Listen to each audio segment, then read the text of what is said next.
Adrian Cole, his old brown leather jacket unzipped over a plaid flannel shirt, walked his morning patrol through the frosty mist of Silver Peak Valley. He was only looking for peace after his years of fighting. But beside him, Titan, his gray and white German shepherd, suddenly went rigid. The dog didn't bark but stood completely still, his entire body tense, a low rumble vibrating deep in his chest. Adrian stopped immediately. He trusted his dog more than any alarm system. Titan was looking at something he couldn't see, smelling something that didn't belong. He led him to the edge of the dry creek bed where, pressed deep into the damp earth, were the tracks of heavy-duty trucks, still fresh. Who had invaded his fortress of peace? We invite you to support us by subscribing to the channel. The fog in Silver Peak Valley was a living thing. It clung to the Colorado pines, swallowing the late autumn morning in a shroud of cold, damp gray. For Adrian Cole, the silence was the point. It was the reason he had chosen this isolated patch of high country ranch land, miles from the nearest paved road. The silence was his medicine, the only thing that ever seemed to quiet the noise still ringing in his ears from a life he'd left behind decades ago. Adrian pulled the collar of his old brown leather jacket tighter. The jacket was unzipped, revealing the familiar red and navy plaid of his flannel shirt beneath. His faded blue jeans were tucked into sturdy work boots, the soles worn smooth in some places and caked with mud in others. He was tall, slightly thin, but with the dense, wiry strength of a man who had never known true rest. His brown hair, long enough to brush his collar, was streaked with silver at the temples. A thick, untrimmed beard, more gray than brown, covered a face that was weather-beaten and etched with lines. But his eyes, when they settled, were kind. He was, by all appearances, just another rancher checking his northern fence line. Beside him, moving with an effortless, silent grace, was Titan. Titan was a German shepherd, but not the common black and tan. His coat was a striking, wolf-like tapestry of gray and white, thick and dense against the mountain cold. He was a large dog, full-grown and powerful, but his temperament was one of absolute, watchful loyalty. His ears were erect, constantly rotating, cataloging the snaps of twigs and the rustle of unseen birds. He walked in perfect sync with Adrian, their bond forged in silence, an understanding that required no commands. Adrian was here, in this valley, to heal. He was here to fight the lingering shadows of post-traumatic stress disorder, the invisible wounds from his time as an 82nd Airborne Recon Specialist. He was here to forget the man they used to call Phantom. But the Phantom, he was learning, was always on duty. His morning patrol was less about checking fences and more about satisfying the hypervigilance that still ruled his nervous system. They reached the crest of the ridge. Adrian paused, breathing in the cold air, letting the silence wash over him. Titan paused beside him, leaning lightly against his leg. This was peace. Then Titan's head lifted.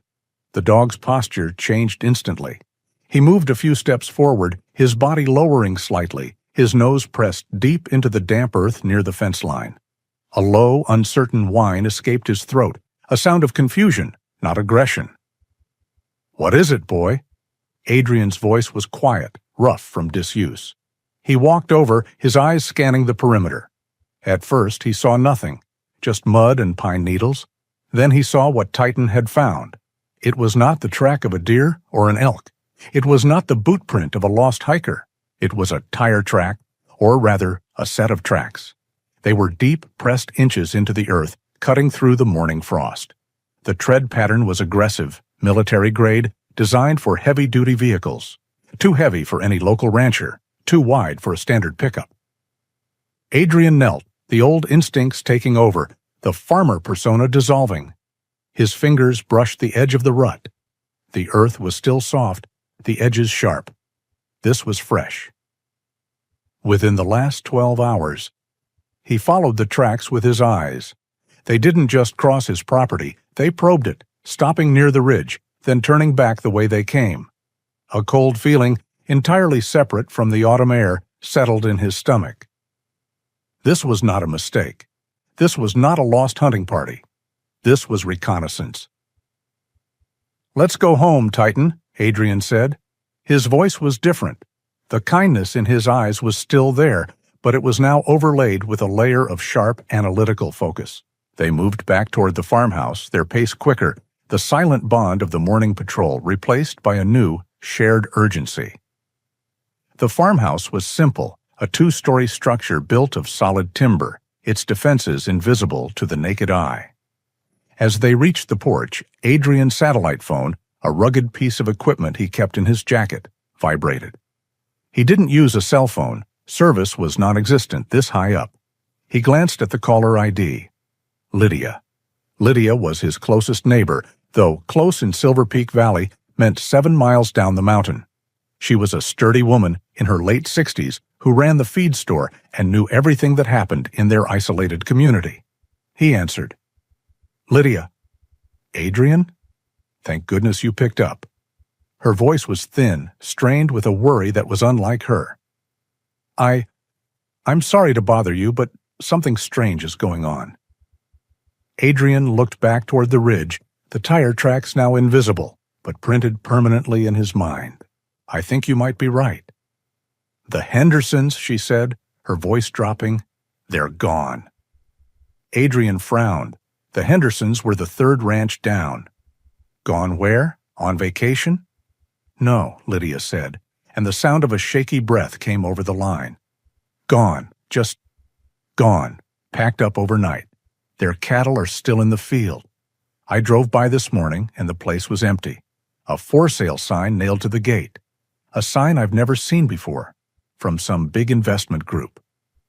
"That is strange," Adrian said, his voice carefully neutral. "That's not all," she continued. "The Millers sold last week, said they got an offer they couldn't refuse, cash, paid in full. Now the Hendersons. It feels wrong, Adrian. People are getting scared. It feels like we're being cleared out." The pieces clicked into place. The sudden sales, the fear, and the heavy-duty tire tracks on his ridge. They weren't just scouting, they were mapping. "Lydia," Adrian said, his tone firm but reassuring, "I need you to lock your doors. Stay inside today. Don't talk to anyone you don't know. I'll handle this."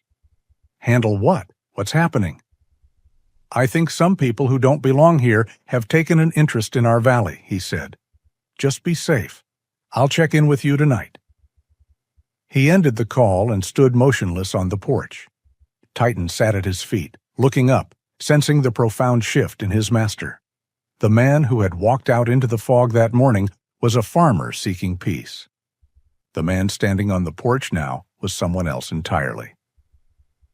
Adrian walked through the house to the attached barn. The barn smelled of hay, motor oil, and livestock. It was a perfect piece of camouflage. He moved a 50-gallon drum of feed and rolled back a heavy-duty rubber mat. Beneath it was a false floorboard. He lifted it, revealing not a root cellar, but a metal hatch with a digital keypad. His thumb pressed against the scanner. A quiet hiss of hydraulics sounded, and the heavy door lifted. He descended the reinforced ladder into the darkness. The bunker was not a panic room, it was a command center. It was small, encased in concrete and steel, with its own ventilation and power. On one wall were medical supplies and secured weapon racks. On the other was a complex communications array. He sat at the desk and powered up a hardened laptop. It took a moment to connect to the encrypted satellite network. He logged in, his fingers moving with practice speed.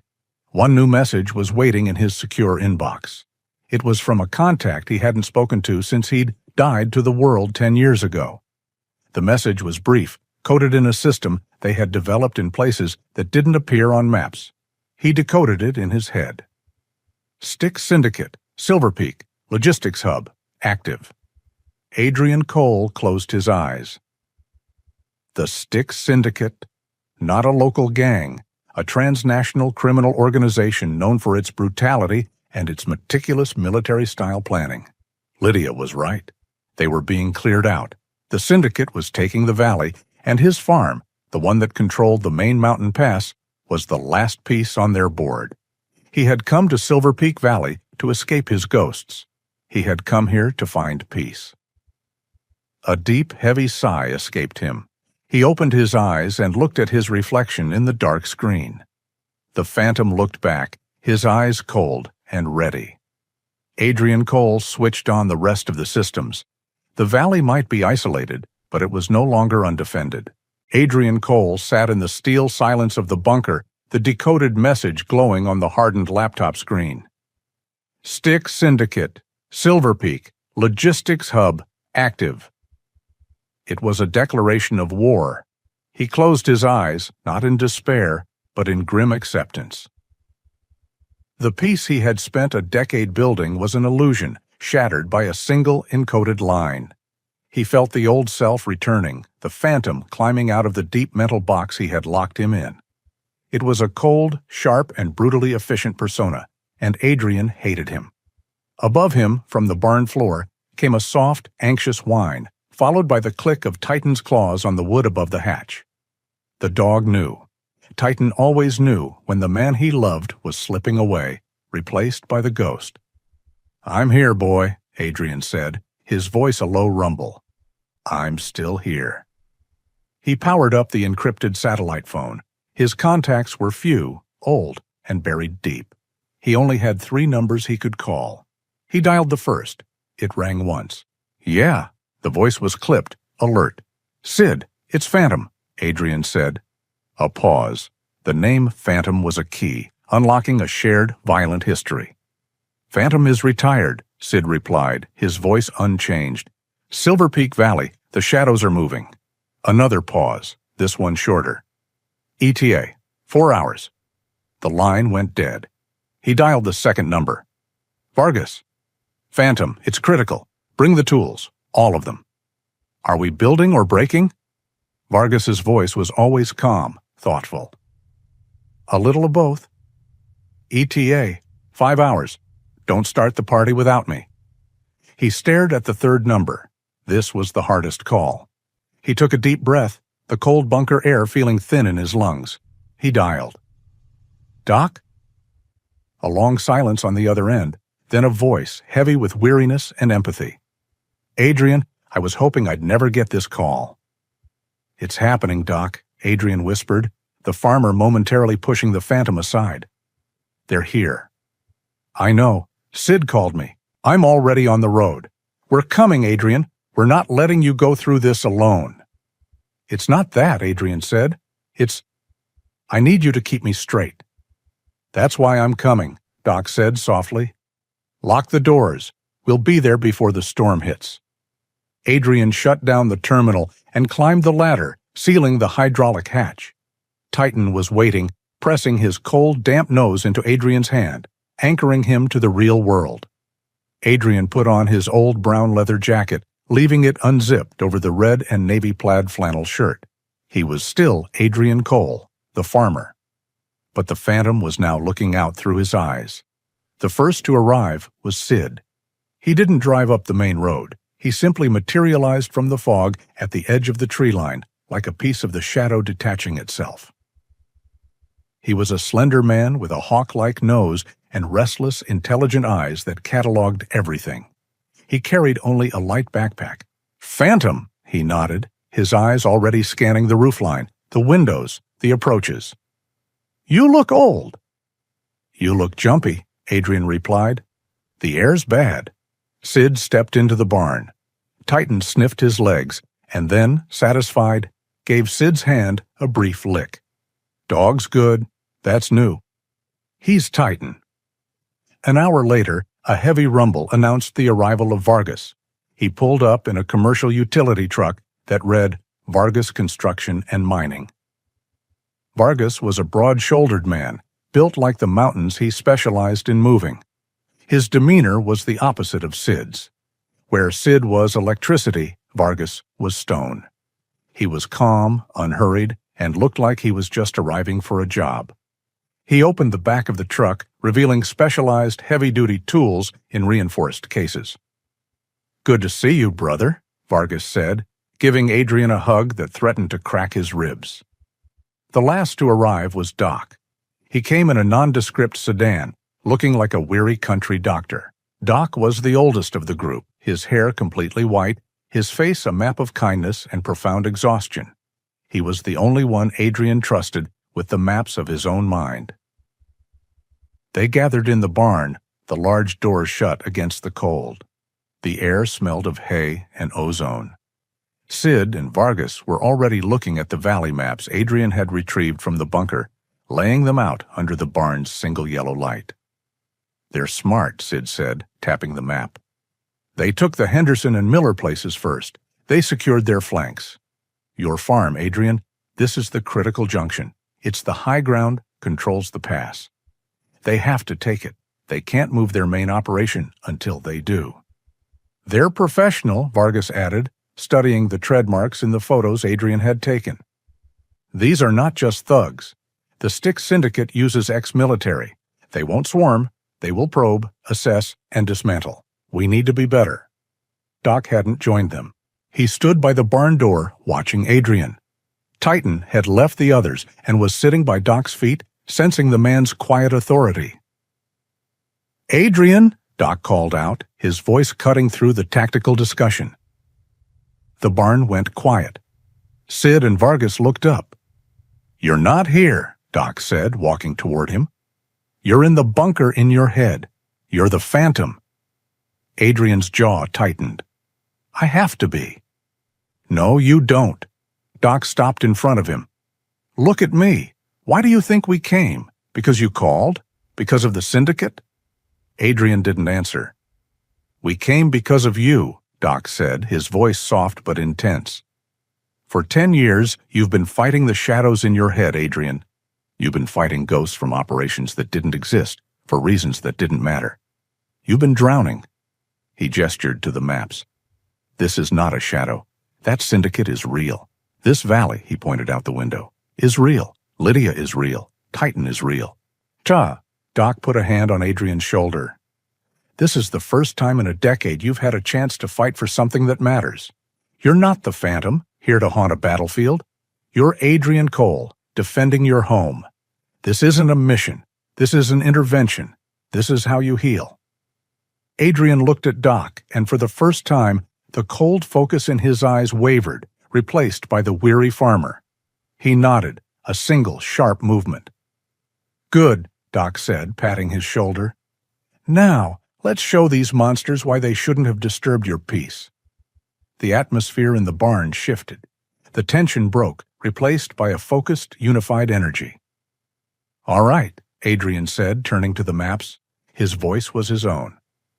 "Sid, I need a full sensor network. I want to know when a rabbit moves in this valley." "Already on it," Sid said, pulling a laptop and a case of small, dark green sensors from his bag. "I'll tie into your bunker system, but the dog is better. Electronics have blind spots. He doesn't." "Vargas," Adrian continued. "I see it," Vargas said, tracing the main driveway. "A perfect funnel. They'll expect it to be mined. We won't disappoint them. But I'm not building a fortress. I'm building a mousetrap. We disable, we don't destroy, we capture, we don't kill. Right, Doc?" "That's the plan," Doc said, opening his own heavy-duty medical pack. "I'll set up a trauma station in the storm cellar. It's reinforced." "Good," Adrian said. "Let's get to work." For the next 3 hours, they moved with the silent efficiency of a team that had been forged in fire. Vargas began work on the access road, digging shallow trenches for pressure plates. Doc organized medical supplies. Sid moved like a ghost through the property, placing wireless microcameras and motion detectors in the trees, his movement so subtle that even Titan barely registered his departure and return. As dusk approached, Adrian took Titan on a final perimeter walk. The dog was on high alert, his body tense. He wasn't just walking, he was working. He stopped at a dry creek bed, a place Sid's sensors didn't cover well. Titan's nose went down, his ears flat, and he let out the softest, lowest growl. "What is it?" Adrian whispered. Titan was tasting the air, smelling the faint, disturbed earth where someone had passed hours ago. "A concealed approach," Adrian said to himself. He marked the spot on his handheld GPS. "Sid, I'm sending you a new coordinate. Our friend found a hole." Sid's voice came over the earpiece. "Got it. The dog is good. Moving a sensor." The sun disappeared, plunging the valley into a deep, cold darkness. The fog thickened. The farmhouse lights were on, a single point of warmth in the black. It looked peaceful, inviting.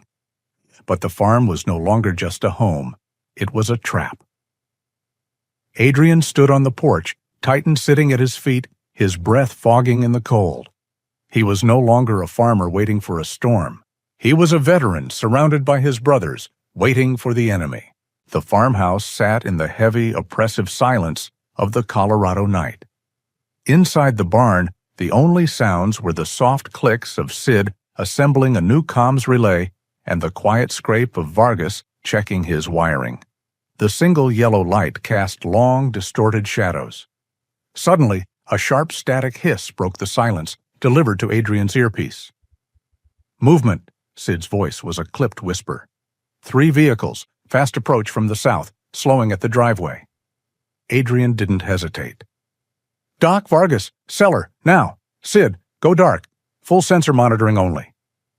"Copy," Sid replied, and the yellow light in the barn snapped off, plunging them into near-total darkness, illuminated only by the faint green glow of Sid's laptop screen. Adrian moved from the barn back to the farmhouse porch. He left the warm interior lights on. He sat down in the old wooden rocking chair just as a farmer would, waiting for lost travelers. Beside him, Titan rose from his spot on the porch mat. The dog didn't bark, but his body went rigid, his gray and white fur bristling slightly. His ears were locked forward, aimed down the long gravel driveway. "Easy, boy," Adrian murmured, his hand resting on the dog's powerful shoulder. "Let's see what they want." The crunch of gravel under heavy tires grew louder. 3 massive black SUVs, their lights cutting bright cones through the thick fog, rolled slowly up the drive. They looked alien, expensive pieces of city armor against the rustic simplicity of the farm. They stopped 20 yards from the porch, forming a shallow, intimidating crescent. Their engines cut off, plunging the farm back into silence. For a long moment, nothing happened. It was a test of nerve. Then the doors of all 3 vehicles opened simultaneously. 6 men, all large, all wearing dark, practical clothing, fanned out. They were professional, their movements economical, their hands never far from their jackets. The passenger door of the center SUV opened last. A man stepped out. He was the opposite of his security detail. He was slender, wearing an expensive, tailored black suit and polished shoes that immediately sank slightly into the soft, damp earth. He looked to be in his late 40s, with dark, slicked-back hair and a face that was handsome but unsettlingly smooth. He moved with a practiced, predatory grace. This was Dorian Cross. Cross walked toward the porch, stopping just at the bottom step. His men held their positions, creating a perimeter. "Good evening," Cross said. His voice was smooth, educated, with no discernible accent. "You must be Mr. Cole. Quite a piece of property you have here. Very isolated." Adrian stopped rocking. He looked down at the man, forcing the farmer persona to the surface, a man slightly confused, slightly intimidated, but stubborn. "Can I help you, gentlemen? It's late to be paying a visit." Cross smiled, though it never reached his eyes. "My apologies. I represent an investment group, Silver Peak Holdings. We've been acquiring land in the valley. Your neighbors, the Hendersons, the Millers, they were very happy to accept our generous offers." "I heard they left in a hurry," Adrian said, his voice flat. "They saw a wonderful opportunity," Cross corrected him smoothly. "As do we. Your land, Mr. Cole, has certain unique features. Its elevation, its control of the pass. It is the key to our development plans for the valley." "It's not for sale," Adrian said simply. "Land's been in my family a long time." Cross's smile remained, but his eyes hardened. "I assure you, we are prepared to make it worth your while. We are authorized to offer you $3 million. Cash. You could be on a beach in Mexico by the end of the week." Adrian let the silence stretch. He leaned forward slightly. "I like the mountains.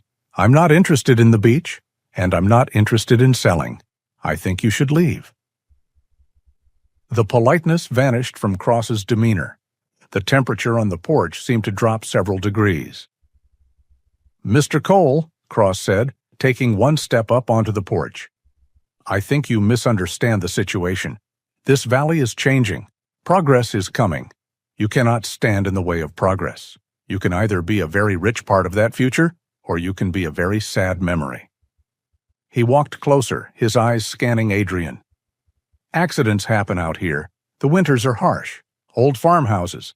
They're prone to fires. Stubborn old men sometimes get lost in the fog." Throughout the exchange, Titan had remained utterly still, a gray and white statue of coiled muscle.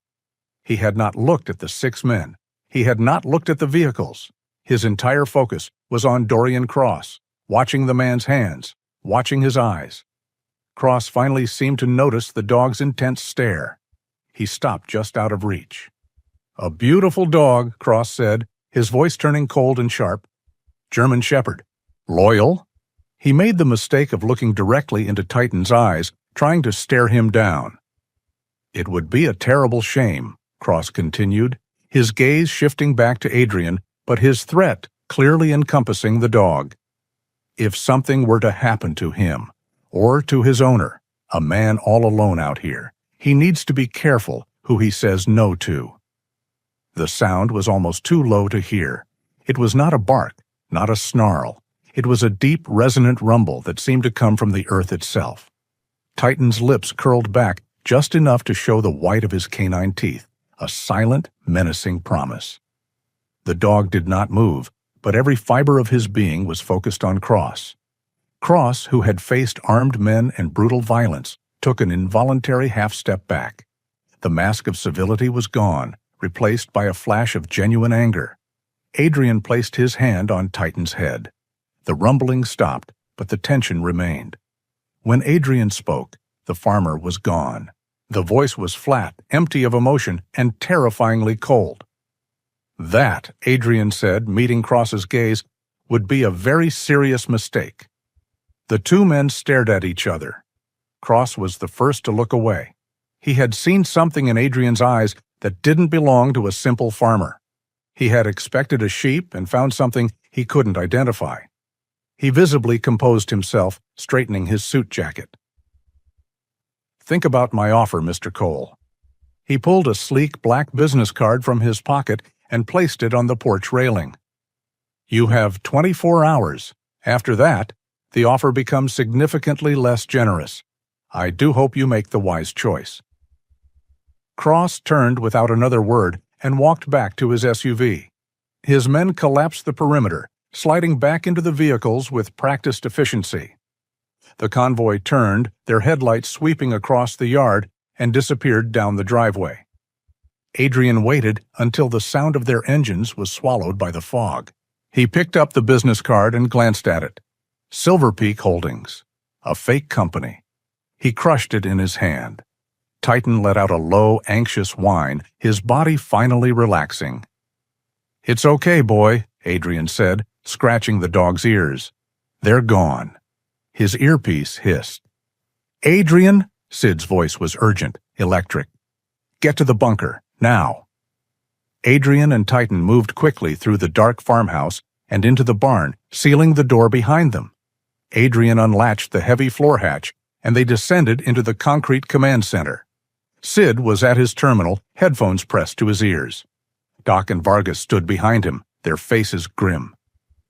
"He was lying," Sid said, not looking up. "The 24 hours? It's a lie. I piggybacked his satellite uplink when he made the call." Sid hit a key, and a voice, Cross's, filled the small room. The audio was filtered, but the words were clear. "Arrogant old man. He has a dog, that's it. He's alone. No, we don't wait. Grendel wants the pass secured by morning. Send the full assault team. Level it. I want them moving in 1 hour." A click, and the transmission ended. Silence filled the bunker. 1 hour. Adrian Cole looked at his team. He looked at the tactical map glowing on the wall, the red dot of his farmhouse blinking in the center. Doc watched him, searching his face, looking for the phantom, looking for the man drowning in shadows. But Adrian's eyes were clear. He was not a ghost. He was a man defending his home. "All right," Adrian said, his voice the calm center of the storm. "Sid, I want active sensors only. If they breathe, I want to know. Vargas, arm the driveway charges. Non-lethal, just as we planned. Doc, the cellar is your operating room." He looked at his watch. "We are dark in 2 minutes. They think they're coming to hunt a farmer." He put his hand on Titan's head, the dog's solid, living warmth grounding him. "Let them come. 58 minutes." The silence in the bunker was absolute, broken only by the quiet hum of Sid's encrypted comms array. Adrian Cole, Doc, and Vargas stood by the ladder, the hatch sealed above them. "1 hour is a panic move," Vargas said, his deep, calm voice filling the small space. He was checking the primers on a block of C4.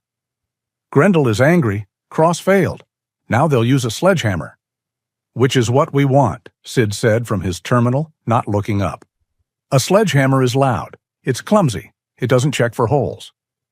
"It's still a sledgehammer," Doc murmured, organizing syrettes of morphine and plasma packets in his medical bag. "People are going to get hurt." "That's why you're here, Doc," Adrian said. He clapped Vargas on the shoulder. "Are your welcome gifts ready?" Vargas smiled, a slow geological event. "Ready, not for the sledgehammer, for the handle." He held up a pressure plate. "These aren't designed to kill. They are designed to educate. The charges are shaped. All the force goes up. They'll hit the driveway, the blast will lift the chassis, break the axles, and flip the vehicle. It's an inconvenience." "A very loud inconvenience," Sid noted. "Doc," Adrian turned. "The storm cellar. It's reinforced, separate from the main house grid. You'll be safe there, and it's our casualty collection point. You have comms." Doc nodded, his eyes heavy. He was the medic, the healer. He hated the moments before the violence, the clean, sterile calm before the blood. But he looked at Adrian, saw the focus, the clarity that hadn't been there in 10 years, and he picked up his bag. "I'm in position." "Sid," Adrian said. "Bunker is mine," Sid confirmed. "I have motion sensors on the perimeter, thermal on the high ridge, and microcams on the driveway and the creek bed. I'm the eye in the sky, or rather, the eye in the concrete." "Good." Adrian unsealed the hatch. "I'm the bait." "Adrian," Doc said, stopping him at the ladder. "Remember what I said. This is your home. You're not the Phantom. Don't let him take over." Adrian paused, his hand on the steel rung. "He's the one who knows how to do this, Doc." "No," Doc said firmly. "He's the one who knows how to break things. You're the one who knows what he's protecting. There's a difference." Adrian held his gaze for a moment, then nodded. "Copy that." He climbed the ladder into the barn, Titan instantly at his side. The dog had been waiting patiently, his gray and white body a tense statue. The night air was biting, the fog thicker than before. Adrian pulled his old brown leather jacket tighter, leaving it unzipped over his red and navy plaid flannel shirt. He and Titan moved from the barn, melting into the shadows. Sid's sensors were good, but they were electronic. Titan was alive. He was the ground-level reconnaissance, the one who would smell the sweat and the fear, the one who would hear the snap of a twig that was too deliberate. They didn't go to the porch. It was the obvious target. Instead, they moved to a spot behind a tall wood pile, 50 yards from the main house. It was a patch of perfect, impenetrable blackness. From here, Adrian had a clear view of the driveway's entrance, the front of the barn, and the dry creek bed that Sid's sensors couldn't fully cover. "Watch," Adrian whispered, his hand resting on Titan's head. Titan understood. He lay down, his body facing the driveway, his head resting on his paws, but his ears were erect, swiveling, sampling the air. The farm fell silent. The farmhouse lights were a beacon of false welcome. The barn was dark. The storm cellar was sealed. The bunker was invisible. Now they waited. The minutes stretched, each one a separate, cold lifetime. Adrian controlled his breathing, slowing his heart. This was the hardest part. The waiting. This was when the shadows, the real shadows of his PTSD, came visiting. He heard the echoes of old battles, the phantom sounds of gunfire that wasn't there. He gripped the rough bark of the woodpile. Titan, sensing the change in his breathing, pushed his cold nose into Adrian's hand. Adrian looked down. The dog's dark, intelligent eyes were fixed on him. "I am here. You are here." Adrian let out the breath he was holding. He wasn't in Kandahar. He was in Silver Peak. He wasn't the Phantom. He was Adrian. He scratched Titan's ears. "Good boy," a sharp hiss in his earpiece. "Contact," Sid's voice was ice. "Heavy vehicles. 3, no, 4 of them, moving fast. No stealth. They're coming right up the driveway. The sledgehammer." Adrian shifted, peering around the woodpile. He heard it now, the aggressive roar of powerful engines, the crunch of gravel as the convoy hit his property line. "They're arrogant," Adrian murmured. "They're at the marker," Sid said. 200 yards. Headlights cut through the fog, sweeping across the yard. The lead vehicle was a modified armored pickup truck, moving far too fast. "Vargas," Adrian said into his comm. "You're up." "Always am," Vargas's voice replied, calm as stone. The lead truck hit the first pressure plate. There was no massive fiery explosion. Instead, there was a violent metallic shriek and a deafening thud as the earth punched upward. The shaped charge, exactly as Vargas had planned, detonated directly under the engine block. The truck's front end vaulted into the air, the vehicle twisting and flipping onto its side, skidding to a halt. It was a perfect, non-lethal disablement. The second vehicle, an SUV, slammed on its brakes, swerving hard to the right to avoid the wreck. It skidded off the gravel and directly onto the grassy shoulder, right where Vargas had placed the secondary trap. Another muffled thud, and the SUV's entire front axle was blown clear. The vehicle slammed to a halt, nose down in the mud, its headlights pointing at the ground. The last 2 vehicles stopped short.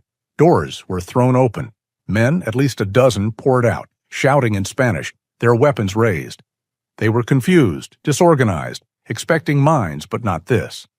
"They're disorganized," Sid reported, "looking for cover." "Doc, you see this?" Adrian asked. "I see it," Doc's voice was grim. "They're forming up." The men from the rear vehicles took cover behind their doors, trying to understand where the attack was coming from. "They're too comfortable," Adrian said. "Sid, make them move. Force them into the field." "With pleasure." The sharp, supersonic crack of Sid's sniper rifle echoed from the high ridge, a sound that was completely distinct from a simple hunting rifle. It was heavy, precise. The first round wasn't aimed at a person. It hit the engine block of the third SUV, and the sound of the high-velocity round piercing the metal was a terrifying, high-pitched scream. The men panicked. They broke cover, running for the dark tree line on the left. "Wrong way," Adrian whispered. The second crack from Sid's rifle. The bullet hit a pine tree 2 inches above the lead runner's head. A shower of bark and splinters rained down. The men stopped, terror-stricken. The house was in front. The trees were death. They had only one other option. They ran right, away from the trees, away from the vehicles, and scrambled into the wide, open pasture, the field of fire. "Sid, hold fire," Adrian commanded. "They're in the kill zone."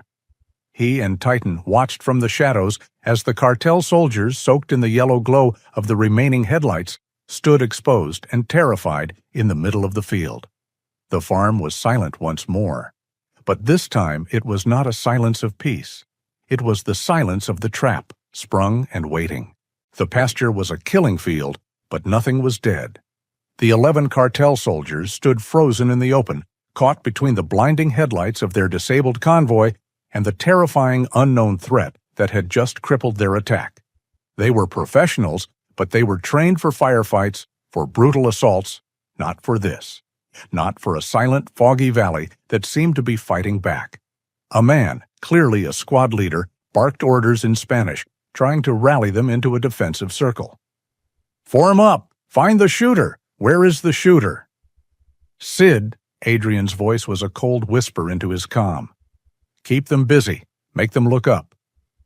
"Roger that," Sid's voice replied from the bunker. The heavy, supersonic crack of Sid's rifle split the night again. The bullet impacted the ground in the center of the group, spraying mud and ice. The men dove for the wet grass, their attempt at forming a perimeter shattered. They began firing wildly at the ridgeline, their muzzle flashes illuminating their own panicked faces. This was the chaos Adrian needed. While the soldiers were pinned, staring at the ridge, Adrian Cole dissolved into the fog. He was no longer the farmer behind the woodpile. He was the phantom. He moved rapidly, his body low, using the wrecked trucks and the thick fog as cover, circling around their exposed flank. His movements were liquid, silent. He was not a soldier attacking. He was a shadow detaching itself from the others. The squad leader was trying to regain control, shouting into his radio, screaming for his men to focus. He never heard Adrian approach from behind. Adrian moved in. It was swift, precise, and brutal. He disarmed the man, his hand striking the man's wrist. Before the man could shout, Adrian's arm was around his throat, cutting off the air. He neutralized the squad leader in seconds, leaving him unconscious in the mud. One by one, he began to harvest the panicked soldiers. He moved to the next closest man, who was still firing at the ridge. A hard, precise strike to the back of the neck. The man collapsed without a sound. Two more turned, hearing the faint sound of the body hitting the earth. They raised their rifles, but they were aiming at a ghost. Adrian was already gone, melting back into the fog-shrouded headlights. The two men stared into the darkness, their rifles shaking. "He's here! He's among us!" one screamed. They fired again, this time at the shadows, at each other, at the phantom they couldn't see. "Sid, status," Adrian whispered, breathing calmly, his heart rate steady. "Main group is broken. They're terrified. But, Adrian, I'm getting intermittent sensor pings from the creek bed.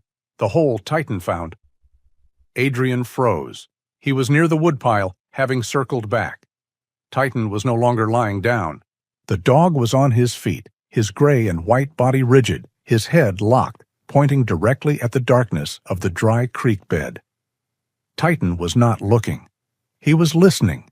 His ears were swiveling, tuning into sounds Adrian couldn't hear. His nose was working, tasting the air. And then Adrian heard it, but not with his own ears. He had his comm channel open, the microphone pinned to his leather jacket. It was sensitive. In the sudden silence as the soldiers reloaded, Adrian's earpiece hissed, not with static, but with a sound from his own mic. It was the faintest, lowest possible rumble, a vibration more than a sound. It was the sound of Titan's chest, a deep, barely controlled growl. "Sid," Adrian said, his voice urgent, "did you hear that?" "The growl? I heard it. Is that the dog?" "He's got them," Adrian whispered. "The creek bed. He's got them." Swapping thermal, Sid's voice was tense. Nothing. Wait. Crap. 5 contacts. Elite formation. They're moving fast, using the gully for cover. They're almost at the barn. They're going for our flank." This was the real attack. The main force in the field was just the diversion. This was the professional squad, sent to finish the job while the farmer was busy. "Sid, they're yours," Adrian commanded. "Non-lethal, as planned. We need them alive." "But," Sid started, "Doc is waiting, Sid. Funnel them, now." "Copy," Sid said.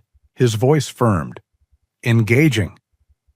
The elite squad moved with lethal precision. They were 10 yards from the barn, rifles up, ready to breach. The first crack from Sid's rifle was different. It wasn't suppression. It was surgical. The lead operator, a man moving with fluid grace, suddenly crumpled. A muffled grunt escaped him as the high-velocity round tore through the muscle and bone of his left knee. He went down, his rifle skittering. "Contact!" the man behind him hissed, dropping to a crouch. The second shot came a millisecond later. It hit the second man in the shoulder, spinning him around and slamming him into the rocky side of the gully. The remaining 3 froze, searching in vain for the shooter. "Sid," Adrian said, watching from his position. "Push them." Sid fired again, this time not at them, but at the rocks behind them. The round impacted with a sharp snap, sending stone fragments stinging their backs. They had no choice. They couldn't go back. They couldn't stay. They scrambled forward, seeking the only cover available. The reinforced storm cellar built into the side of the hill, the very place Doc was hiding. As the three soldiers reached the heavy steel door, it swung open. A bright light flooded their faces, blinding them. A calm voice spoke out. "Welcome, gentlemen. The clinic is open. Drop your weapons and come inside, or you can wait out here for the man with the rifle." One by one, the three remaining soldiers dropped their weapons and staggered into Doc's makeshift trauma bay. "Flank is secure." Doc's voice came over the comm, remarkably calm. "I have 5 new patients." On the field, the main group had witnessed the entire terrifying display. They had heard the precise, methodical shots. They had seen their elite backup fail. The man Adrian had left conscious, Dorian Cross, had been trying to direct the fight from behind the wreckage of the first truck. He watched his entire operation, his perfect, brutal plan, dissolve into chaos. He saw the flank fail. He saw the ghosts in the fog. He was not a soldier. He was an executive, and he was terrified. Cross made his choice. He bolted, sprinting from the truck, making a desperate run for the darkness of the main road. He ran directly into Adrian. Adrian stepped out of the fog like a wall. Cross didn't even have time to shout. He tried to draw the pistol hidden in his suit jacket. Adrian was faster. His movements were a blur. A strike to the wrist sent the pistol flying. A second strike, a hard palm heel to the solar plexus, drove the air from Cross's lungs. As Cross doubled over, gasping, Adrian secured him from behind. "It's over," Adrian said, his voice quiet. He held Cross up, turning him to face the field. "Tell them." Cross, his voice a choked wheeze, screamed at his men. "Alto, es una trampa. It's a trap. Surrender. Drop your weapons." The remaining soldiers in the field, leaderless, flanked and terrified, dropped their rifles onto the muddy grass and raised their hands. The haunting white night was over. Adrian secured Cross's hands with a zip tie and pushed him toward the others. "Sid, count." 11 in the field, including Cross, 5 in the cellar. Total, 16 prisoners, Sid said. All alive. Adrian looked at the scene, the wrecked vehicles, the surrendered men. The fog was beginning to thin, revealing the sheer impossible reality of what they had done. He walked back to the woodpile. Titan was sitting, his body relaxed, his tail giving a single heavy thump on the ground. Adrian knelt and buried his face in the dog's thick, gray and white ruff. Titan's warmth, his solid presence, was the only thing that felt real. "Good boy," Adrian whispered, his voice thick. "Good boy." The Phantom had done his job. Now Adrian Cole needed to come back. The immediate aftermath of the battle was stark and silent, save for the low moans of the captured men. The fog, thin as gauze, swirled around the wrecked convoy, the scene illuminated only by the remaining angled headlights of the disabled SUV. Vargas had moved the 11 men from the field, zip-tims tightened, and lined them up against the barn wall, their faces pale with shock and cold. In the storm cellar, Doc was working. The 5 members of the elite flank team were secured, their non-lethal wounds, 2 knees, 1 shoulder, 2 immobilized by precise strikes, all bandaged. Doc was a healer first.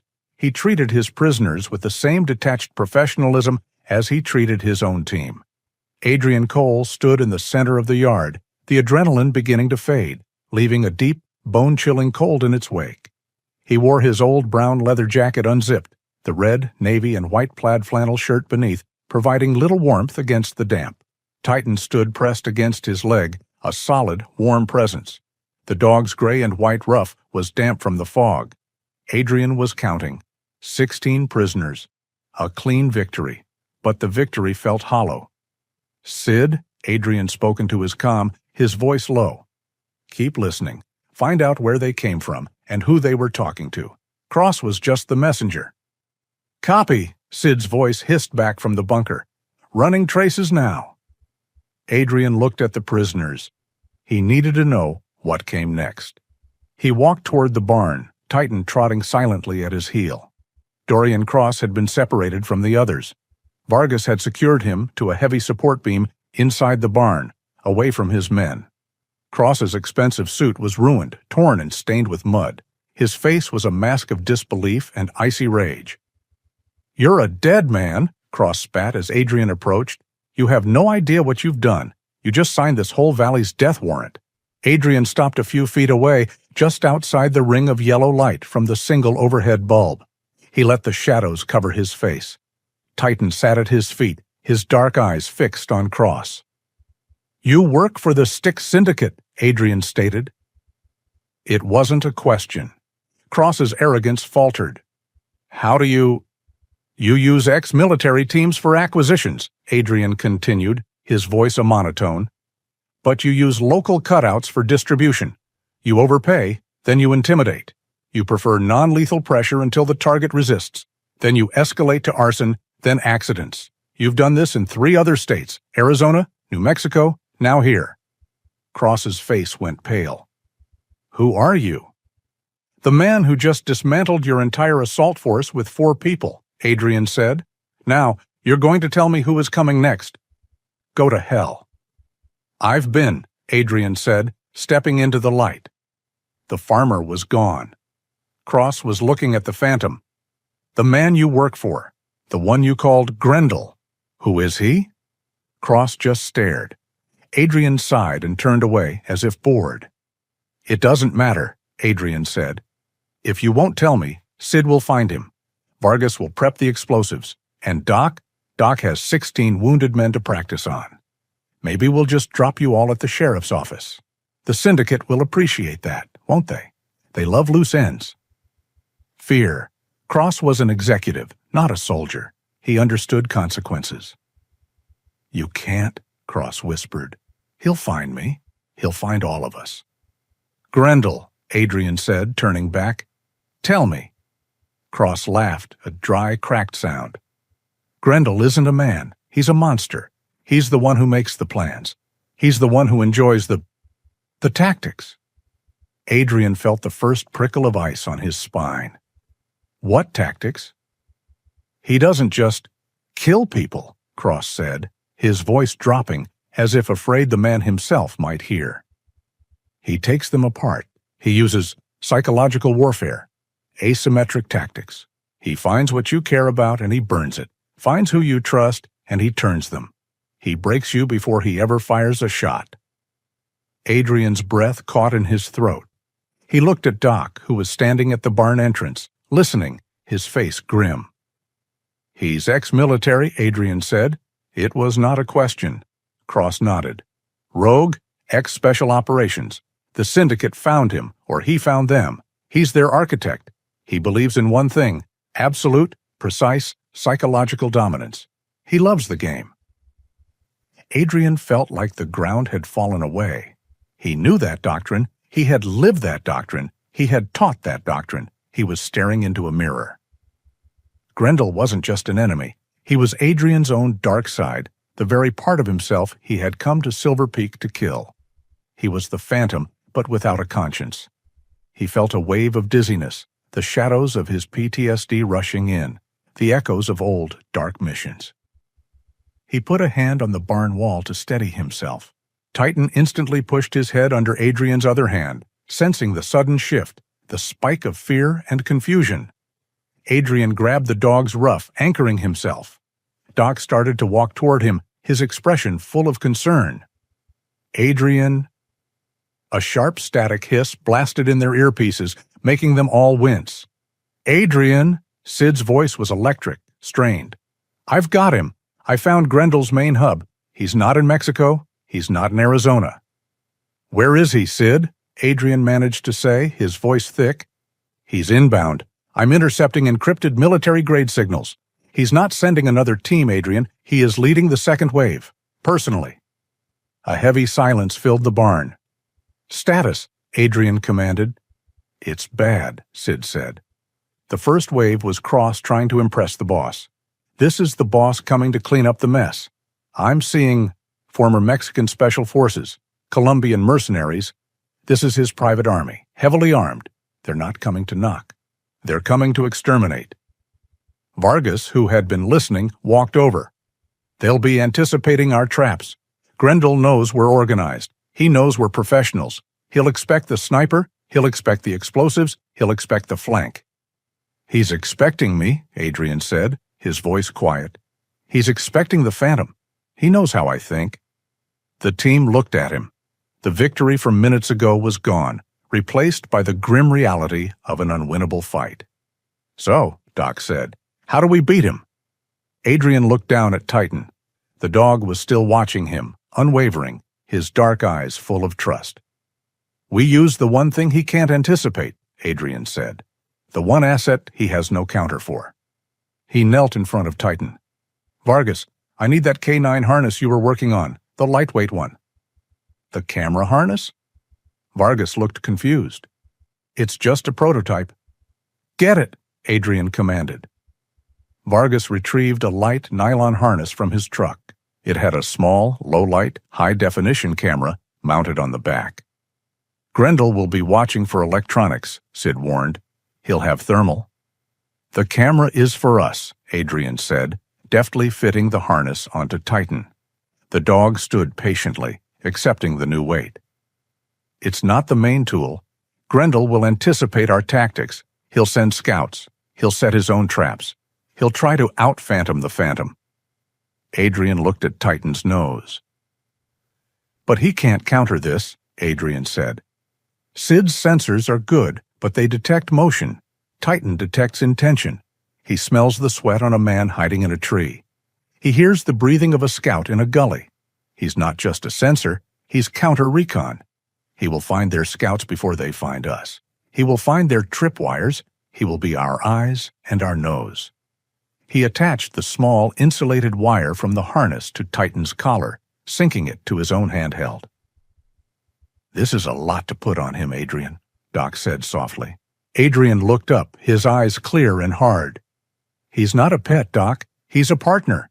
He's the only one of us who can move through that fog without making a sound, and the only one who can see what's really there. He stood up, Titan at his side, the small camera lens a dark eye on his back. Sid, Adrian ordered, give me a perimeter update. Vargas, I want new traps, but this time we hide them from someone who knows how to look for traps. Doc, keep the prisoners stable. We're going to need them. The team snapped back into action. The first battle was over. The real war was about to begin. The 2 hours after Cross's capture were a desperate, silent race against the inevitable. The fog, which had been their ally, was now a shroud, concealing the approach of a true predator. Adrian Cole stood in the bunker, the green-lit tactical map reflecting in his eyes. He wore his old brown leather jacket, the one that smelled faintly of motor oil and cold air, left unzipped over his red, navy, and light gray plaid flannel shirt. They're not using the driveway, Sid said, his voice tense from the comms station. Grendel's not an idiot. He's splitting his forces. I'm tracking 3, maybe 4 separate teams moving in wide, parallel arcs. They're using the terrain. They're professionals, Vargas added, his voice a low rumble over the comms from his position near the barn. They're moving through the dead zones in our sensor grid. But not the dead zones in his grid, Adrian said. He was watching his own handheld display, a stark grayscale image transmitted from the lightweight camera harness on Titan. The dog was moving silently through the fog, 50 yards ahead of Adrian's own position, a gray and white ghost navigating the darkness. The feed was steady, low to the ground, Titan's ears occasionally flicking into the top of the frame. He's found them, Adrian murmured. Titan's head on the feed had locked, oriented toward the western ridge. Sid, West Ridge. They're probing. I see them, Sid confirmed. He's right. They're using the old game trail. Vargas, Adrian commanded. The decoys. We need to confuse their coordination. Copy that, Vargas replied. A moment later, a heavy, muffled sound, like a propane tank exploding, echoed from the far eastern pasture. A bright magnesium flare lit the sky, followed by a plume of thick, acrid smoke. A fertilizer and diesel mix that Vargas had prepared. They took the bait, Sid reported. The Eastern team has stopped trying to identify the explosion, but the Western team, Adrian, they're not stopping. They're pushing forward. These guys are disciplined. They're his best, Adrian said, remembering Cross's warning. Grendel's personal guard. He watched Titan's feed. The dog was moving back, a shadow retreating, his job done. And then it happened. A sound blasted through their secure earpieces. It was not static. It was not an explosion. It was a single, three-note audio tone, a digital chime that was almost musical. Adrian froze. His breath caught in his chest. The bunker, the map, the feed from Titan, it all vanished. He was suddenly somewhere else, somewhere hot and dusty. He was smelling desert sand and hydraulic fluid. "Fog protocol," he whispered, his voice cracking. It was their old combat signal, a call sign from a disastrous operation in 1999 that had gone wrong. A signal only his unit, Grendel's unit, would know. The audio tone cut off, replaced by a smooth, calm voice, heavily filtered, speaking directly into their network. Grendel. "Hello, Phantom," the voice said. "It's been a long time. I see you haven't lost your touch for asymmetric defense, but I taught you those tricks." "Sid, cut him off," Adrian roared, slamming his hand against the console. "I can't," Sid shouted back. "He's not hacking us. He's broadcasting on a wide, powerful frequency. He's just talking. He's overriding everything." "Remember that night, Phantom?" Grendel's voice was conversational, a snake sliding into his ear. "Remember how you left us? You always were the one who ran, the one who couldn't handle the pressure." "He's lying, Adrian," Doc's voice cut in, trying to break through. "It's textbook psychological warfare." But the fog protocol signal chimed again. Adrian stumbled, a wave of dizziness and nausea hitting him. The shadows in his mind, the ones he fought every day, were rushing forward, unleashed by the sound. "This," Grendel said, "is for leaving me behind." A sudden, violent rattling of automatic weapons fire erupted from the western ridge. "Contact! Contact!" Sid yelled. "The western team is engaging the barn." "Vargas, defenses!" Adrian tried to shout, but his voice was thin. "The defenses are working!" Vargas yelled back over the sound of gunfire. "The steel plates are holding, but they're using heavy rounds." The team was fighting blind, their coordination shattered by Grendel's voice and the fog protocol chime. Grendel was orchestrating the battle, using Adrian's own PTSD as a weapon.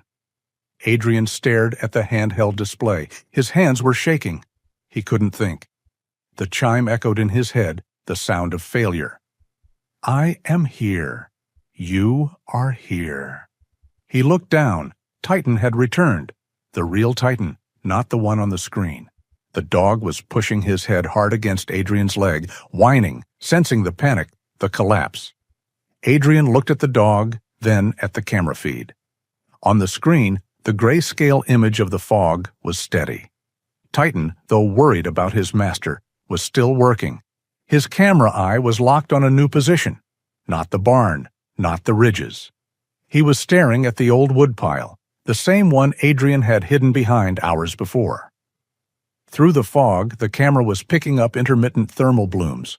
A man pacing, a man holding a radio, a man watching the battle, not fighting in it. Grendel. "He's not a ghost," Adrian whispered, gripping the handheld. The fog in his mind began to clear. He was not in Kandahar. He was in Silver Peak.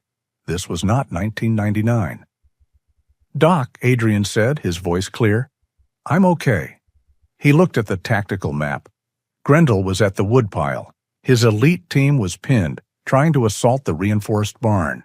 His other teams were confused by the decoys. "Sid," Adrian's voice was ice, "give me Grendel's exact position." "He's at the woodpile, but he has bodyguards, Adrian. At least 2. "Vargas," Adrian said. "The woodpile. You have anything left?" A low chuckle came over the comms. "I always have something left. I have the wood splitter. It's not big, but it will make a lot of noise." "Do it. On my mark. Force his bodyguards to move east." "Copy." "Sid," Adrian continued. "The moment Vargas hits them, I want you to put 3 rounds, non-lethal, into the bodyguards. Disable them. I want Grendel isolated." "Engaging," Sid said. Adrian took a deep breath. He turned to Titan. "One last walk, boy." He and Titan slipped out of the bunker and into the chaos. The sound of gunfire was deafening. "Now, Vargas!" Adrian commanded. A precise, sharp explosion erupted from the woodpile, a directional blast that sent smoke, noise, and splintered wood flying eastward. "Bodyguards are moving!" Sid shouted. The heavy crack of Sid's rifle echoed 3 times. Adrian heard 2 muffled grunts. Grendel was alone. Adrian moved through the fog, Titan pacing him, a silent gray shadow. He saw Grendel, a tall man in black tactical gear, stunned, his radio screaming. Grendel looked up and saw him. He saw the Phantom emerge from the smoke. He raised his rifle, but Adrian was not there to fight. He was there to end it. Before Grendel could fire, Titan lunged.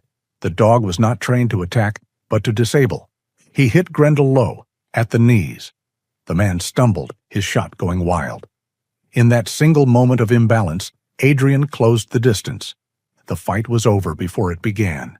It was the swift, brutal economy of motion that Doc had seen him use on Cross. A strike to the elbow, numbing Grendel's arm, a twist, disarming him. A final, precise strike to the temple. Grendel, the architect, the dark side of the Phantom, crumpled to the ground, unconscious. Adrian stood over him, his chest heaving, the fog protocol signal finally, blessedly, silent in his ears. "Sid," Adrian said, his voice shaking but his own. "Tell the others. Grendel is down. The curse is broken." Titan pushed his cold nose into Adrian's hand. Adrian knelt, burying his face in the dog's gray and white ruff. He was here. He was home. Adrian Cole remained kneeling in the mud, his breath ragged, his face buried in the thick gray and white ruff of Titan's fur. The adrenaline was gone, leaving a heavy, toxic vacancy. The night was silent, the fog protocol was broken, and the architect of his terror, Grendel, lay unconscious just feet away. "Adrian," Doc's voice, calm and steady, cut through the haze. Adrian looked up. Doc was kneeling in front of him, his medical bag open. He wasn't looking at Adrian, he was checking the zip ties on Grendel. "He's stable," Doc said, his assessment of the unconscious man devoid of emotion. He then looked at Adrian, his eyes kind but searching. "Are you?" Adrian couldn't answer. He just stared at the man he had just defeated, the dark side of himself. A sharp hiss in his ear. "Police intercept," Sid's voice was urgent, coming from the bunker. "Local sheriff and state police. They're responding to the gunfire reports. Heavy backup requested. ETA, 20 minutes. That sound, 20 minutes, snapped Adrian back. "Vargas?" Adrian said, his voice a strained whisper. "Already moving," Vargas's voice came over the comm. "We're ghosts, brother. Time to vanish." "Doc, you stay," Adrian commanded, finding his feet. He felt unsteady. "You're the witness." "I'm the medic, Adrian," Doc said, standing up. He grabbed a reflective blanket from his pack. "My job is here. Yours is to stop being the Phantom, right now." Doc wrapped the shock blanket around Adrian's shoulders. "You're a civilian. You're a victim. You're cold. You're scared. Understand? Now sit on the porch and look like it. Let me handle the rest." Adrian nodded, the farmer persona returning, this time as a refuge. He looked toward the trees. "Sid. Vargas?" "We're already gone, Phantom," Sid's voice whispered, and then the earpiece went silent, a dead weight in his ear. He pulled it out and let it drop into the mud. He looked at Doc, who was already moving. Doc wasn't just a medic, he was a master of triage, and now he was triaging the scene. He quickly checked the wounds on the captured mercenaries, ensuring the non-lethal shots from Sid were bandaged, ensuring Grendel and Cross were secure but clearly prisoners. He was staging the scene to look exactly like what it was, but without the military precision. "Go," Doc ordered. Adrian obeyed. He walked to the farmhouse porch, his old brown leather jacket, unzipped, hanging open. The red, navy, and light gray plaid shirt beneath was splattered with mud. He sat heavily on the wooden steps. Titan, understanding his role, padded over and lay at Adrian's feet, pushing his heavy head into his master's lap, a perfect image of canine devotion and protection. The wail of approaching sirens grew from a distant cry to a physical presence, cutting through the heavy fog. Minutes later, the driveway was flooded with the flashing red and blue lights of the Silver Peak County Sheriff's Department. A tall, weathered man in a sheriff's uniform stepped out of the lead car, his hand on his weapon. This was Sheriff Cooper, a man Adrian knew from the feed store. Cooper shone his flashlight on the porch, his eyes widening. Adrian? Adrian Cole? What in creation? His flashlight beam swept the yard, illuminating the scene. The wrecked convoy, the disabled armored SUV, the rows of wounded zip-tied men all being checked by Doc. The body of Grendel, separate from the others. Cooper's radio crackled. "Sheriff, what are we seeing?" Cooper was silent for a beat, his mind unable to process the scale of the precision carnage. "Son, I have no idea," he muttered. A second set of vehicles, black government-issue SUVs, pulled up behind him. The FBI had arrived. A woman stepped out, her movements sharp and analytical. She wore tactical gear with FBI emblazoned in yellow. She was in her early 40s, with dark hair pulled back into a severe bun and eyes that missed nothing. This was Special Agent Amelia Soto. "Sheriff Cooper," she said, her voice crisp, "this is my scene now." Soto's eyes swept the yard, not with the shock of the sheriff, but with cold professional assessment. She saw the non-lethal wounds. She saw the disabled engines, not destroyed vehicles. She saw the triage station. "This wasn't a firefight," she said to her subordinate. "This was a takedown." She walked past the sheriff, her boots crunching on the gravel, and stopped in front of the porch. "Mr. Cole," she said. Her voice was not unkind, but it held the weight of federal authority. "I am Special Agent Amelia Soto. I am going to need your statement about what happened here tonight." Adrian looked up. He let the exhaustion, the cold, and the lingering fear show on his face. He was not acting. I don't know," he stammered, his voice sounding weak even to his own ears. "They came last night, before the first attack. They wanted the farm. I said no." "Who came, mister?" "Cole?" "A man. Cross." Adrian pointed to the prisoners. "They came back tonight. All of them. They had guns. So many of them. I hid. I have a hunting rifle." Soto looked from Adrian to the hunting rifle leaning by his door, then back to the 16 captured mercenaries and the elite, unconscious form of Grendel. Her expression hardened. "You did this," she stated, "with a hunting rifle?" "Not just him." Doc stepped out of the shadows of the barn, stripping off bloody surgical gloves. He looked like the country doctor Adrian had called him for, just exhausted and covered in the evidence of a long, terrible night. "Agent Soto," Doc said. "I'm Elias Thorne. I'm a retired physician. I live down the valley. I was here with Adrian when they attacked." Soto turned, assessing this new variable. A doctor, a credible, educated witness. "You were here? You were part of this?"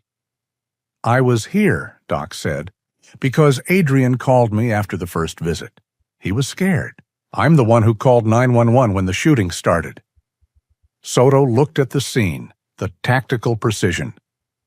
"You're a physician, Dr. Thorne. Does this look like the work of two scared men?" Doc sighed, a sound of profound weariness. He gestured for Agent Soto to walk with him, just a few steps toward the line of prisoners. He spoke low, not as a witness, but as a colleague. "Agent Soto," Doc began, "I spent 40 years as a trauma surgeon, and before that, I served. I know what the cost of violence looks like. What you see here, this isn't what you think." "It looks like a professional military operation," Soto countered, her voice sharp. "It looks," Doc said, "like a man with post-traumatic stress disorder cornered in his own home, reacting." Soto froze. "He's a veteran agent," Doc said softly, gesturing back to Adrian, who was now just a hunched figure wrapped in a blanket, his dog's head in his lap. 82nd Airborne, Recon, a man who came to this valley to find the silence he lost in 1999. Soto's expression shifted, the hard analytics giving way to a flicker of dawning, horrified understanding. "Men like Adrian," Doc continued, his voice heavy with empathy, "they carry a burden you and I cannot imagine. They live every day trying to keep the shadows at bay. They don't seek violence, they run from it. But when violence follows them, when it kicks down their door and threatens the only anchor they have left," Doc nodded toward Titan, "they don't react like you or me. They react with the only tools the world ever gave them. They react with precision. They react to disable, not to kill. They react to stop the threat, not to create a massacre."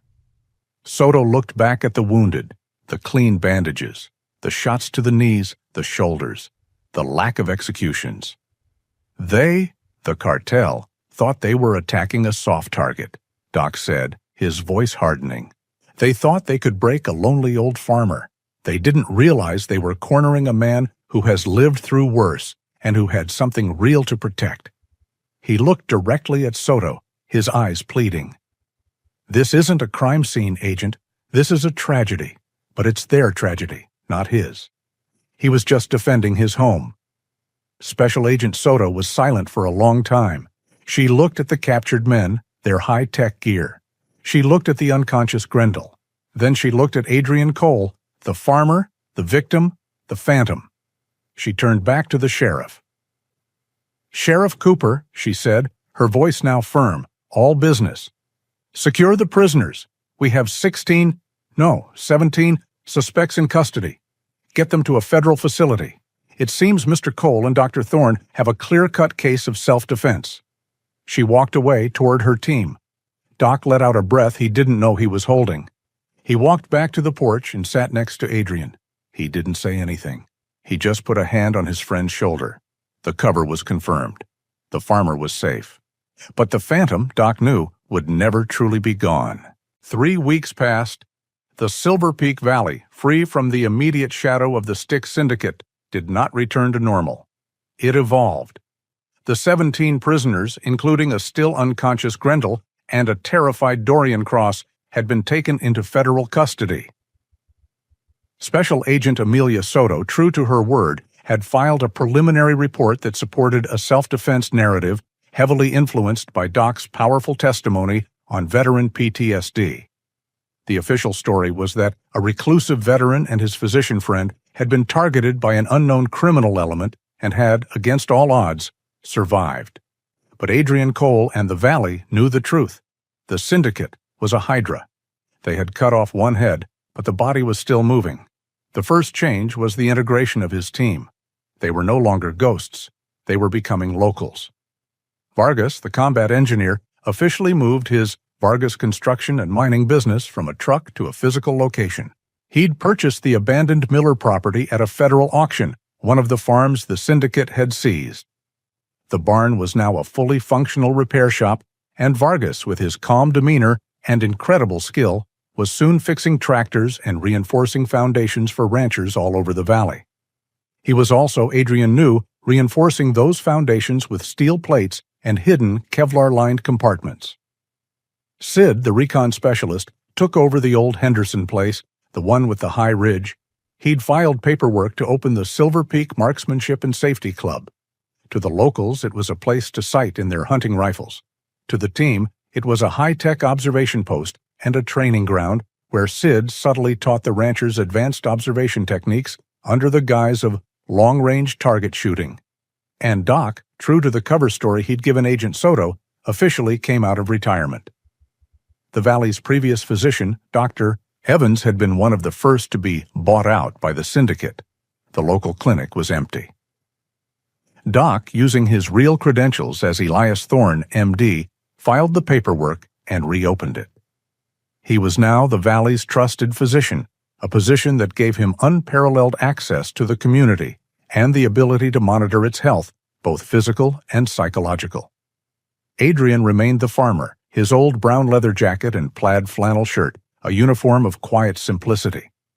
He was at Lydia's feed and supply store, loading bags of winter feed into his truck. Titan sat in the passenger seat, his gray and white head framed in the open window, watching.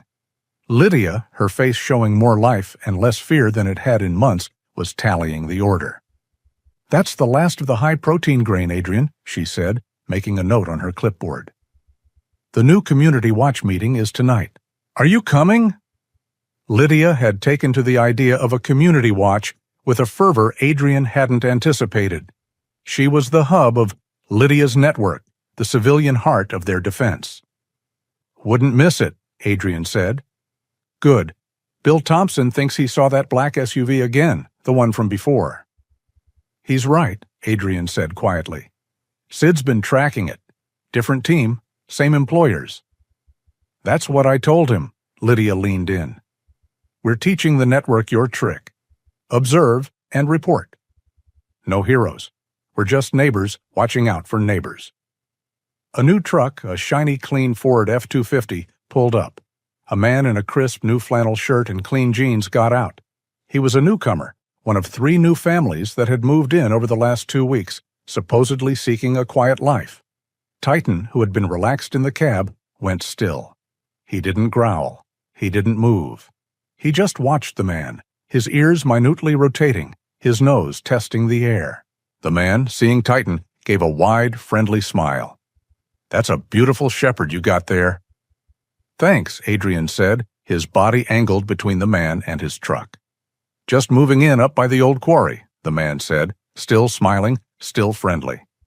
"Just wanted to introduce myself. Name's Marcus." Titan let out a low, almost inaudible huff. "Adrian Cole," Adrian said. "Welcome to Silver Peak." The man, Marcus, nodded and went inside the store. Lydia looked at Adrian. "What do you think?" "Titan doesn't like him," Adrian said. "The man smells wrong, too clean. He's not a rancher. He's a watcher. Add him to your list. Tell Sid." "Already did," Lydia smiled. "Titan's the best sentinel we have." The first attack of the new war came not with a gunshot, but with the sound of a fax machine. Adrian was in his bunker, which he now used only for secure communications. Sid was on the line, his voice sharp. "We have a problem," Sid said. "The war just went administrative. Remember that shell company, Silver Peak Holdings?" "Cross's company," Adrian said. "They just filed 3 simultaneous lawsuits, one against me for improper zoning on a firearms range, one against Vargas for violating environmental codes with his repair shop, and one against you, Adrian, challenging the original 1973 survey of your property line." Adrian felt a cold dread. "They're not trying to fight us. They're trying to evict us. They're using the law." "It's worse," Sid said. "They've also filed petitions with the EPA and the State Historical Society for emergency inspections of the whole valley. They're using the government as their weapon." "So," Adrian said after a long silence, "we use it back." The counteroffensive began 2 days later. Vargas, while digging a new well for a neighbor, discovered several rusted 55-gallon drums buried on what used to be cartel property. He immediately reported it to Doc. Doc, in his new capacity as the county physician, took one look at the carefully planted barrels and filed an immediate public health emergency report. "I don't know what's in these, Sheriff," Doc said to Cooper, his face a mask of professional concern. "But I'm seeing signs of potential, unusual chemical contamination. I've had to report this to the state EPA. I'm afraid I have to recommend an immediate valley-wide pause on all new construction and land use permits until a full environmental survey is done." The lawsuits from Silver Peak Holdings were instantly frozen, buried under a mountain of environmental red tape that Doc himself had created. The Styx Syndicate, in trying to weaponize the EPA, had given Doc the very tool he needed to stop them. While Doc handled the environmental angle, Sid and Vargas tackled the historical claims. "If they want history," Sid said, "we'll give them history." Sid, using his information warfare skills, unearthed documents suggesting the entire Silver Peak Valley had been a secondary training ground for a World War II military division, and that the area was littered with potential unexploded ordnance. Vargas, as a concerned construction expert, backed him up, refusing to clear any land until the Army Corps of Engineers could do a full survey. The Syndicate's legal war had backfired. They couldn't sue if the land was legally untouchable, either due to chemical waste, Doc's front, or military explosives, Sid's front. The Syndicate's response was subtle. They sent their own archaeological inspection team, led by a lawyer from Silver Peak Holdings, to challenge Sid's claims and get the EPA freeze lifted. They arrived at the Henderson property, now Sid's shooting range, with a court order. Adrian, Lydia, and Doc were there, acting as concerned Community Watch members. The lead archaeologist, a man with cold eyes, began his survey. Adrian watched, his hands in the pockets of his brown leather jacket. Titan was at his side, on a leash, his gray and white body calm. "He's planting something," Adrian murmured to Sid. The archaeologist had bent down, his back to the group, discovering an object in his sifter. But Titan had been watching the man, not the ground. The dog had been tracking the man's scent. As the man bent, Titan's nose went up, tasting the air. He smelled the plastic of a modern Ziploc bag, the scent of the man's hands on an object he had pulled from his own pocket. Titan took one step forward and let out a low, warning growl. The archaeologist froze. "Easy, boy," Adrian said, pulling the leash, but the signal was given. "Did you see that?" Lydia said, her voice loud enough for everyone to hear. "He just put that arrowhead down." The man straightened, his face pale, the small, modern, dry artifact still in his hand, a stark contrast to the damp earth around him. Sid, who had been filming the entire Community Watch meeting for their records, aimed his camera directly at the man's hand. "That's a serious accusation, ma'am," the lawyer said. "And that," Sid said, "is a federal crime, planting false evidence." The legal team, exposed and recorded, packed their equipment and left within the hour. That evening, the team met in Adrian's bunker. "They're not giving up," Sid said. "The legal war failed, but they learned. They know we're organized. They know we're smart. The next wave won't be administrative." "No?" Adrian said. He was looking at a map of the valley, now covered in the names of Lydia's network. Bill Thompson, the Millers, the Hendersons, who had returned. "The next wave will be professional. They think they're fighting us." He looked at Titan, who was asleep at his feet. "They still don't realize," Adrian said, "that they're fighting the valley." The final assault came on a moonless, frigid Tuesday, just after midnight. The Styx Syndicate, or rather, the new coalition of 3 cartels that had absorbed Grendel's failure, had done their homework. They had read the FBI reports. They had interviewed the captured mercenaries. They had analyzed the retired operator theory. They knew they were not fighting a farmer, they were fighting the Phantom. So, they sent phantoms of their own. "Contact," Sid's voice was a razor blade in the silence of the bunker. "Multiple bogeys, north, east, and west. They're not probing, Adrian. This is the full assault." Adrian Cole stood over the tactical map, the green glow illuminating his face. He was wearing his old brown leather jacket, the leather worn soft, zipped halfway against the deep Colorado cold. Beneath it was the red, navy, and light gray plaid flannel shirt. He looked like the farmer he had tried to be. But tonight, the farmer, the medic, the engineer, and the recon specialist were not the primary defense. "Are they in position?" Adrian asked. His voice was calm. "Yes," Sid reported, his fingers flying across the keyboard. "Lydia's network is active. Bill Thompson is at the bridge. The Millers are at the South Pass. They're ready?" "Good." Adrian looked at Doc, who was monitoring the civilian comms, his face a mask of concern. "Doc, you're the only one who can call this off. If it gets too hot, you abort." "They won't abort, Adrian," Doc said quietly. "They're protecting their homes." Outside, the valley was a black, silent bowl. The professional mercenaries, a force of 30 men, clad in black, moving with the terrifying efficiency of a military unit, breached the outer perimeter. They bypassed Vargas's old traps. They ignored the farmhouse. They were moving, as predicted, toward the high ground, Sid's shooting range, and Adrian's barn. They were hunting the operators. The mercenary commander, a man known only as Scorpion, smiled in the darkness. He had analyzed the Phantom's tactics. He would not be fooled by decoys or ghost stories. He would meet force with overwhelming force. Alpha Team, secure the barn. Bravo, secure the ridge. I want eyes on the target, Scorpion whispered into his comm. His teams moved. They hit the barn, kicking in the door, only to find it empty, smelling of hay and old oil. They hit the ridge, finding only a cold sniper's nest, long abandoned. Scorpion froze. Where are they? Sir, his radio crackled. We have movement on the South Road, civilian vehicles. Ignore them, Scorpion snapped. They're running. Find the targets. Sir, they're not running. They're blocking the road. Adrian Cole closed his eyes in the bunker. He took a deep breath. Sid, now. Activate the community defense. Activating, Sid said, a note of grim satisfaction in his voice. Lydia, Bill, your go. Phase 1 is. Across the valley, the response was immediate. At the main bridge, Bill Thompson, the elderly rancher, started the engine of his massive, pre-positioned logging truck. The engine roared to life, and with a heavy groan, he accidentally jackknifed the trailer, completely blocking the valley's only exit.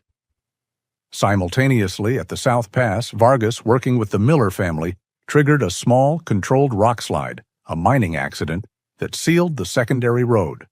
The mercenaries were trapped. What is this? Scorpion yelled. Status! Sir, the roads are blocked. We're boxed in. It's a trap, Scorpion realized. All units, form defensive perimeter. Find the enemy. Phase 2, Sid said.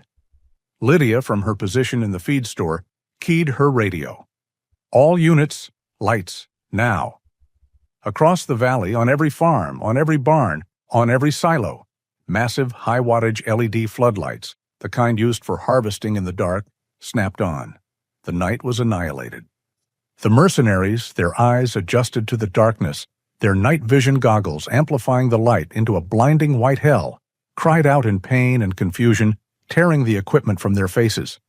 They were exposed, standing in daylight in the middle of an open valley. Where are they? Scorpion screamed, blinking, his tactical advantage gone. Sir, an operator stammered. Listen. It was a low rumble, a sound that grew, a sound of the earth moving. From the west, the Miller family had opened the gates to their cattle pasture. A herd of 200 terrified, stampeding steers, guided by border collies, crashed into the mercenaries' western flank, trampling gear and shattering their formation. The professional soldiers trained for firefights were scattered by livestock.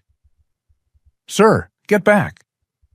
From the east, farmers started their tractors, their heavy combines rolling forward, their lights like giant angry eyes, creating a wall of steel, pushing the mercenaries back toward the center. The community defense was not a military operation. It was a civilian defense, chaotic, loud, and absolutely terrifying. The mercenaries were not being shot at, they were being herded. Scorpion, a hardened killer, was in full panic. This was not in any manual. This was madness. Fall back, find cover, retreat to the rendezvous. His men broke, running in disarray. One mercenary, an isolated, desperate man, ran toward the center of town, toward the feed store. He saw movement inside. He saw Lydia, her face illuminated by her radio equipment. He saw the coordinator, the eye. He raised his rifle, leveling it at the window. In the bunker, Adrian saw it on the camera feed. No, he was moving before he gave the order. SOS protocol. Doc with me, Sid, cover Lydia, non-lethal, now. The crack of Sid's rifle was instant, but the mercenary was moving, diving behind a propane tank. He's shielded, Sid yelled. We're blind, Adrian said. He was already out of the bunker, Titan at his side. The mercenary kicked in the feed store door. Lydia screamed, dropping her radio. Adrian was still 50 yards away, moving faster than he had in 20 years. The Phantom was gone. This was just Adrian, a man fueled by a desperate need to protect. The mercenary grabbed Lydia, pulling her back as a human shield. "Stay back, old man!" he screamed, his voice high with panic. Adrian skidded to a halt, his hands up. "Let her go." You're the one." "The Phantom," the man panted. "They said you were here. You're going to let me walk out of here." "Okay," Adrian said, his voice calm, walking slowly forward. "I mean it," the mercenary yelled, pulling Lydia tighter. "I know." The mercenary made his mistake. He took his eyes off Adrian for a fraction of a second, looking toward the dark street, planning his escape. Titan, who had been silent, moved.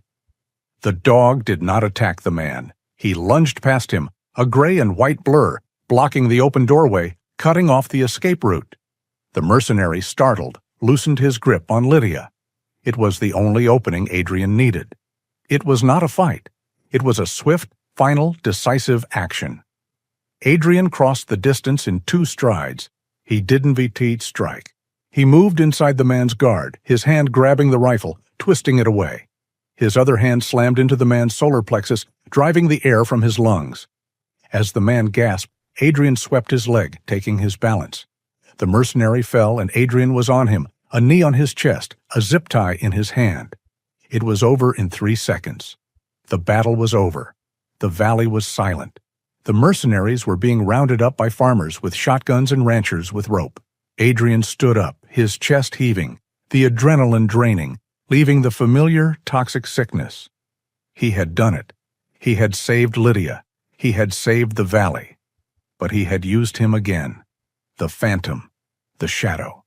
He felt the old darkness, the fog protocol, rising. He stumbled back, leaning against the feed store wall.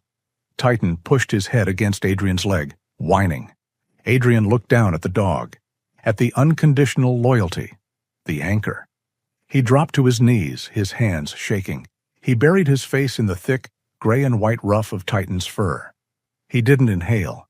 He breathed. He inhaled deeply, pulling in the scent of the dog, the scent of safety, the scent of home. The smell of dust and phantom gunfire from 1999 faded. The cold steel of the bunker dissolved. The fog protocol broke, not with a chime, but with a sigh. He felt a hand on his shoulder. He looked up. Doc was standing there, his face etched in the new dawn light.